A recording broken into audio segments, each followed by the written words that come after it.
Assalamualaikum teman-teman, kembali lagi kepada channel saya Fatimah Zahra. Alhamdulillah pada kali ini kita itu dihadirkan dua teman hijrah kita, yakni wanita bercadar ya.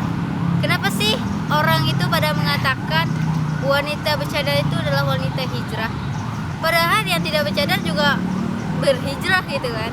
Jadi visi dan misi wanita berhijrah itu adalah ketika dia mempunyai perubahan dalam hidup dia, walaupun cuma sedikit, tapi itu tetap aja dinamakan dengan hijrah. Nah, banyak banget nih yang nanya, Kak, kalau kita bercadar bagaimana sih? Pantas nggak sih? Gitu. Nah, ayo dong kita sharing-sharing sama kakak muslimah kita juga. Oh itu, Uti Tanti, Masya Allah, sama Uti Pihak. Halo. Nah, jadi sekarang kita tuh tanya sama kakak kita, bagaimana sih mereka itu awalnya berhijrah, kenapa sih mereka bisa memakai cadar, dan apa sih yang mereka rasakan selama itu mereka itu pakai cadar gitu. Jadi kita nanya dulu nih sama Kak Tanti, apa tujuan kakak berhijrah ataupun bercadar, dan kenapa, dan ada apa alasannya? Oke, bismillahirrahmanirrahim. Assalamualaikum warahmatullahi wabarakatuh. Jadi kenalin dulu ya. Jadi kan ada pepatah ya Beb ya. Tak kenal maka tak sayang kan Beb. Jadi kenalin. Nama aku Tanti gitu kan. Panggil aja Uti Tanti gitu kan. Oke. Jadi awal mula aku bercadar sebenarnya gini loh. Jadi kan emang dari dulu itu aku tuh kayak semacam suka kartun ya Beb. Suka kartun yang kayak semacam muslimah bersyar'i gitu kan ya. Nah, dari sana terngiang dalam pikiran aku, ya Allah, bagus banget ya. Coba aja kalau semisal ada seseorang perempuan yang kayak gitu, pasti manis banget gitu kan, Masya Allah banget gitu kan. Cuman dari sana nggak ada keinginan buat bercadar, cuman inginnya cuman syar'i doang gitu, kayak semacam pakai gamis, pakai ini gitu kan. Nah, setelah kesini anak kenal dengan akun Instagram gitu kan Beb.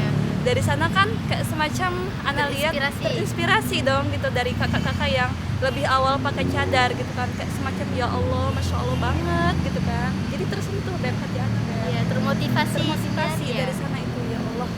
Terus dalam hati anak sekarang, coba ya, siapa tahu anak bisa seperti mereka, coba ya, tapi bagaimana gitu kan Beb.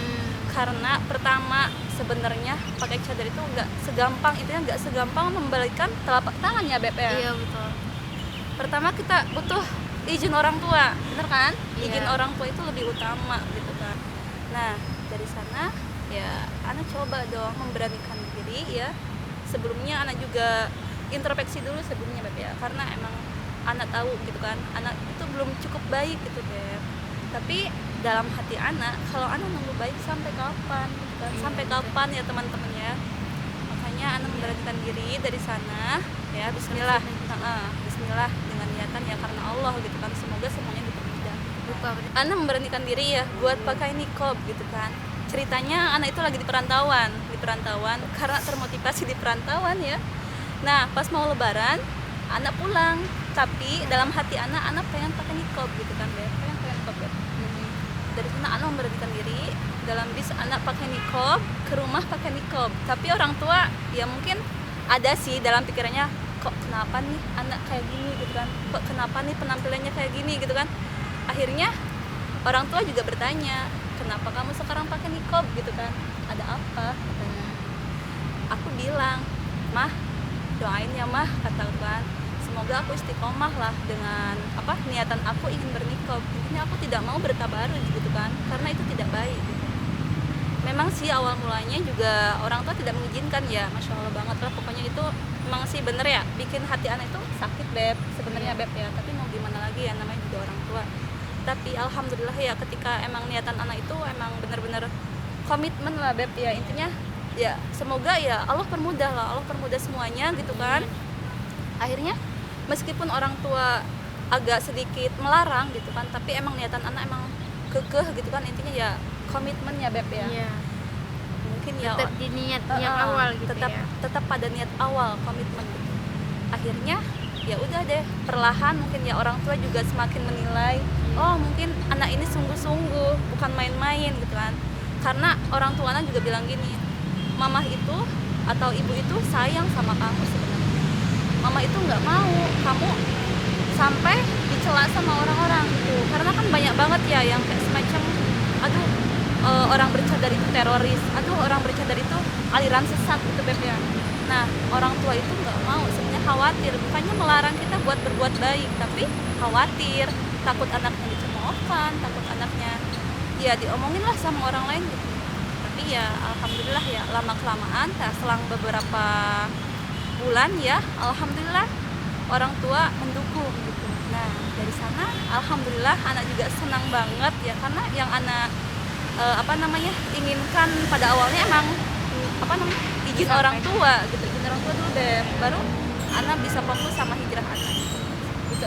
Gitu aja sebenarnya.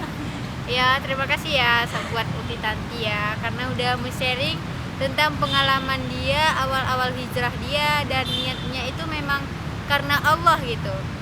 Dan yang paling utama yang perlu kita ketahui adalah hijrah itu memang pelan-pelan gitu ya dia. Nah, dari kisah Uti Tanti juga kita mengajarkan kepada kita bahwasanya butuh izin orang tua gitu ya Tia, supaya dengan izin orang tua juga kita bertambah semangat gitu ya Tia. Nah, jadi sekarang ini kita tuh tanya sama Uti Piha, bagaimana sih awal-awalnya, kenapa sih Awang memutuskan untuk pakai cadar itu, kenapa gitu? Oke, perkenalkan dulu. Nama lengkap saya Nurfiha, boleh dipanggil Fiha ya. Jadi dulu awal-awal hijrah itu, jadi ceritanya masih sekolah kan, kelas 2 SMK. Nah, aku itu PKL, tahu gak sih PKL? Kalau anak SMK tahu ya PKL itu.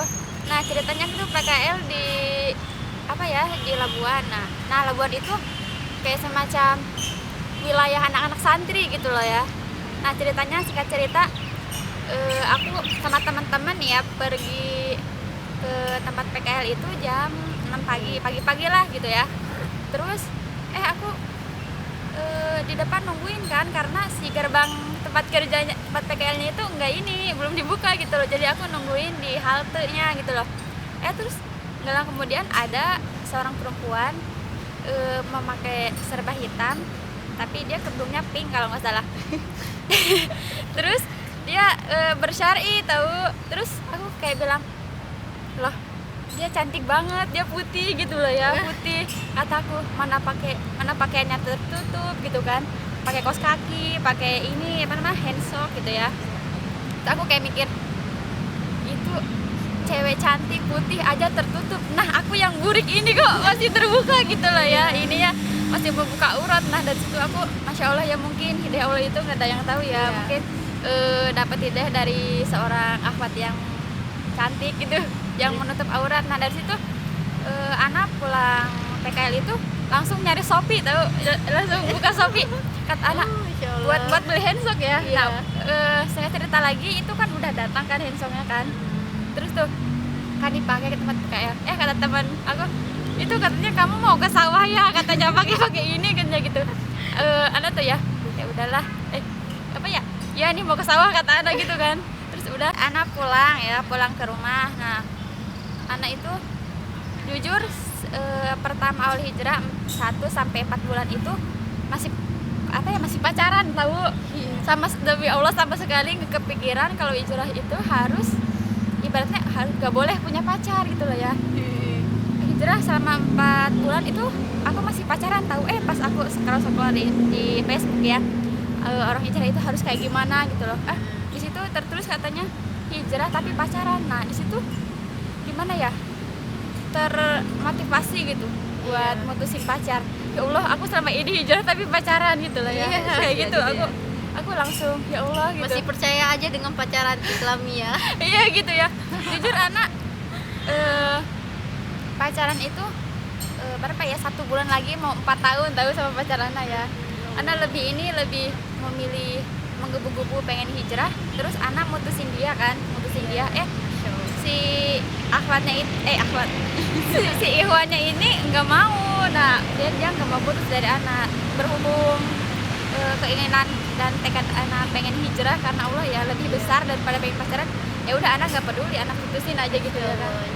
Terus alhamdulillah anak nih ya, alhamdulillah dengan kepercayaannya, alhamdulillah ya semua proses alhamdulillah benar-benar berjalan lancar. Semua kalau keinginan kita karena Allah itu pasti dilancarkan dari segi apa-apanya pun, alhamdulillah. Nah, inilah alasan-alasan dari sahabat-sahabat kita ya. Tentunya semua orang itu pasti mempunyai alasan yang berbeda, tapi tujuannya itu tetap sama, yaitu tujuannya hanya meraih keridhaan Allah Subhanahu wa taala aja. Jadi bagi kalian yang melihat kalau wanita bercadar itu buat video seperti ini ataupun yang lain-lain lah, berpikir aja positif. Karena memang setiap orang itu mempunyai prinsip dirinya sendiri, terus setiap orang juga mempunyai proses untuk berubah menjadi lebih baik lagi.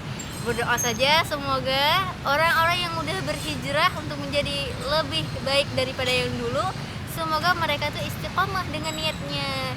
Jangan sampai kalian itu menghujat, karena nggak gampang loh untuk memulainya.